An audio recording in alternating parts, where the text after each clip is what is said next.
There are words that sting, and then there are words that echo. If you're a parent over 60, you may know exactly what I mean. It's not always the angry words that hurt the most. Sometimes it's the quiet ones, the casual ones, the words your adult child says without realizing how deeply they land. Or worse, the words they don't say at all.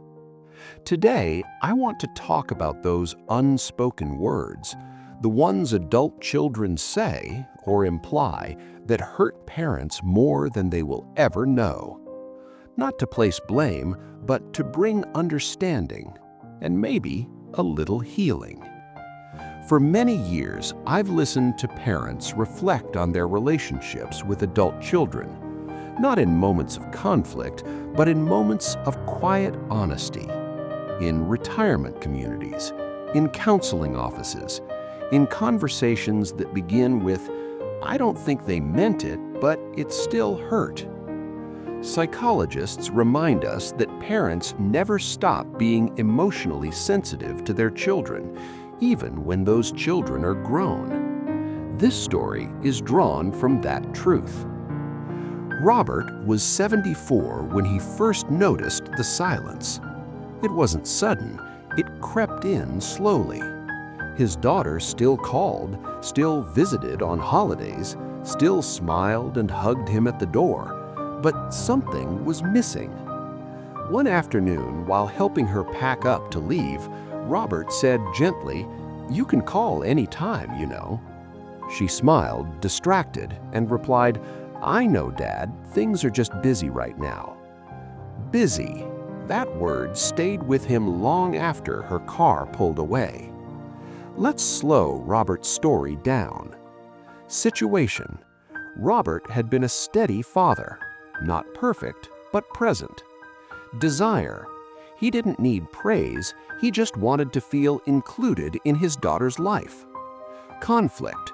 Her words were polite but distant, kind but closed. Change. Over time, Robert began hearing meaning beneath the words. Result, and those unspoken messages hurt more than any argument ever had. The unspoken words. The first unspoken message Robert heard was, "You wouldn't understand." His daughter never said it outright, but she stopped sharing details. When Robert asked questions, she gave summaries, not stories.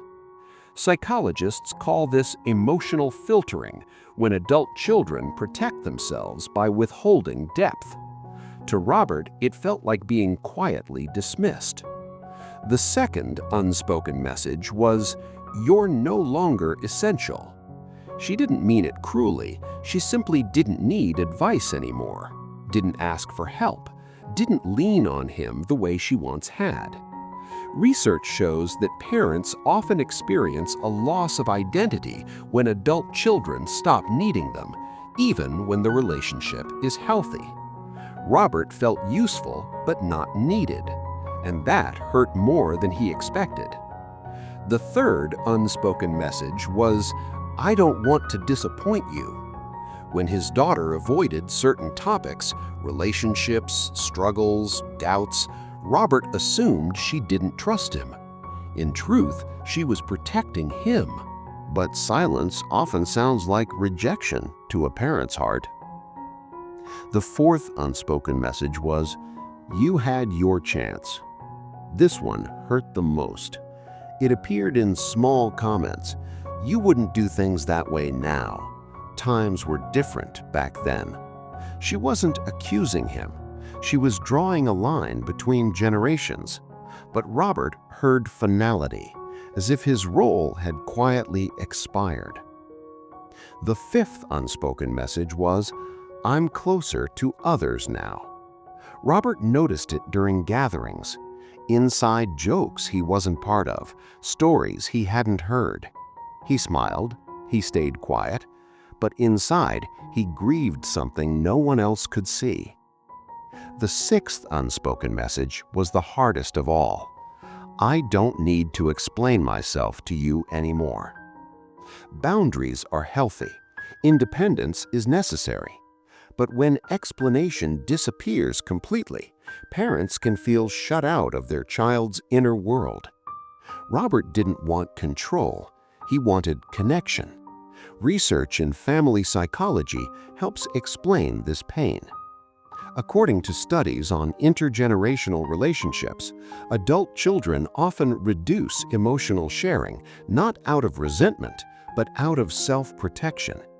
Meanwhile, parents interpret that reduction as emotional loss. Both experiences are valid. Neuroscience also shows that emotional bonds between parents and children remain active throughout life. The brain doesn't outgrow attachment. So when connection changes, parents don't just notice it, they feel it physically. This isn't weakness, it's biology. One evening, Robert sat alone with the realization that hurt wasn't helping him. So he tried something different. The next time his daughter visited, he didn't ask questions, he didn't hint, he didn't reach for reassurance. He simply said, "I want you to know I'm always here if you want to share. No expectations, no guilt, no pressure." Something shifted. Weeks later, she called unexpectedly, not to report, not to update, just to talk. Robert learned something important. When parents release the need to be included, children often step closer on their own. If you're a parent watching this and feeling quietly hurt by your adult child's words or lack of them, please remember this. Distance doesn't always mean rejection. Silence doesn't always mean indifference. Adult children are often trying to survive their own lives, not push you out of them. And if you're an adult child watching this, know this too. Your parents may not say it, but your words and your silences still matter deeply. A simple call, a shared story, an honest sentence. These small bridges mean more than you realize. Families don't break most often from anger. They drift from misunderstanding. And understanding begins when we listen, not just to what is said, but to what is felt beneath it. If this story resonated with you, please like this video, share it with someone who might need it, and subscribe for more reflections on family, aging, and emotional truth. Because sometimes the words we never say carry the greatest weight of all.